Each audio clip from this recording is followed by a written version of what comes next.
ஒரு 10 நாளாகவே மீன் குழம்பு சாப்பிட்டு எனக்கே போர் அடிச்சிருச்சு. ஆனால் புதன்கிழமை நைட்டு எங்கள் அண்ணன் வந்து மீன் எடுத்துகிட்டு வந்து கொடுத்துருந்தாங்க. கடலுக்கு போயிருந்தாங்களாம். மீன் ஃப்ரெஷ்ஷாக இருந்துச்சுன்னு எடுத்துகிட்டு வந்து கொடுத்துருந்தாங்க. இதில் வந்துட்டு ஊடா மீன் அப்புறம் கிழங்கா மீன்லாம் இருந்துச்சு. நானே ரொம்ப நாளாக வந்து தும்பிலி மீனை வந்து கிழங்கா மீன் நினச்சி நிறைய தடவை வாங்கியிருக்கேன். ஆனால் வந்து இதுதான் ஒரிஜினல் கிழங்கா மீனா. அப்படியே தூக்கி ஃப்ரிட்ஜில் வச்சுட்டு மறுநாள் தான் நான் செய்யலான்னு எடுத்துகிட்டு போனேன். மார்க்கெட்டுக்கு எடுத்துகிட்டு போய் க்ளீன் பண்ணுறதுக்காக க்ளீன் பண்ணி கொண்டு வந்து இன்றைக்கி வந்து மீன் பாங்கான் தான் செய்ய போகிறேன்.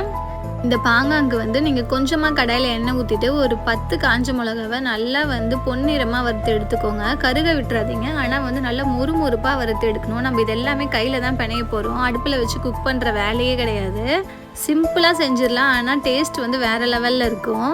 ரசம், சாம்பார், தயிர் சாதம் அப்படி எதுவுமே இல்லைனா கூட வெறும் ரைஸில் போட்டு சாப்பிட்டாலுமே அவ்வளோ சூப்பராக இருக்கும். வாங்க இந்த மீன் பாங்கான் வந்துட்டு எப்படி செய்யுதுன்னு பார்க்கலாம். அதுக்கு ரொம்ப முக்கியமான பொருள் என்னென்னு பார்த்தீங்கன்னா மீன். வறுத்த மீன் வந்து எடுத்து வச்சுக்கலாம். ரொம்ப மொறுமொறுப்பாக இல்லாமல் ஓரளவு மீடியமாக வறுத்து எடுத்துக்கோங்க.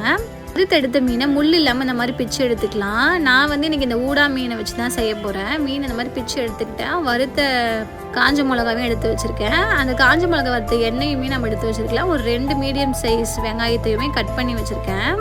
இந்த வெங்காயத்தில் வந்து நம்ம கொஞ்சமாக உப்பு போட்டுட்டு நல்லா பிசைஞ்சு விட்டுக்கலாம். நீங்கள் உப்பு போட்டு பிசையும் போது இந்த வெங்காயம் நல்லா சாஃப்டாகிடும். குட்டி குட்டியாக கட் பண்ணிக்கோங்க. ஃபஸ்ட்டு நான் ஒரு 5 காஞ்ச மிளகாவை வந்து எடுத்து போட்டு இந்த மாதிரி உடச்சி பிணைய ஆரம்பிச்சிட்டாங்க. என் ஹஸ்பண்ட் தான் இன்றைக்கி வந்துட்டு இந்த ரெசிபியை செஞ்சிட்ருக்காரு.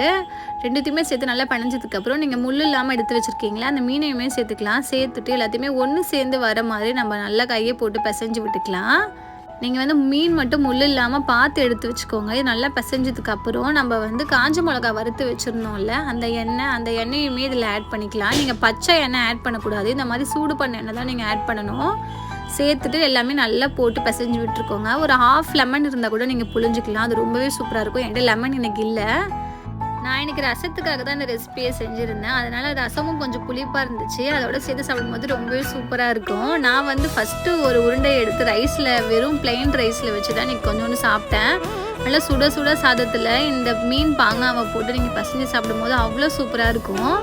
நீங்கள் இதில் மீன் வச்சுமே பண்ணலாம். நீங்கள் சிக்கன் வந்து போன்லெஸ்ஸாக எடுத்துகிட்டு இதே மாதிரி வறுத்துட்டு இதே மாதிரி பசஞ்சு சாப்பிட்லாம். அதுவுமே ரொம்ப சூப்பராக இருக்கும். அடுத்த ரவுண்டுக்கு வந்து ரசத்தை ஊற்றி மீன் பாங்காவையும் வறுத்த மீனையும் வச்சு நான் சாப்பிட போகிறேன். ரொம்பவே சூப்பரான ரெசிபி. கண்டிப்பாக நீங்களும் வீட்டில் இந்த ரெசிபியை ட்ரை பண்ணி பாருங்கள். வீடியோ பிடிச்சிருந்தா லைக், ஷேர், கமெண்ட் பண்ணுங்கள். என்னோட சேனல் சப்ஸ்கிரைப் பண்ணிடுங்க. பாய்.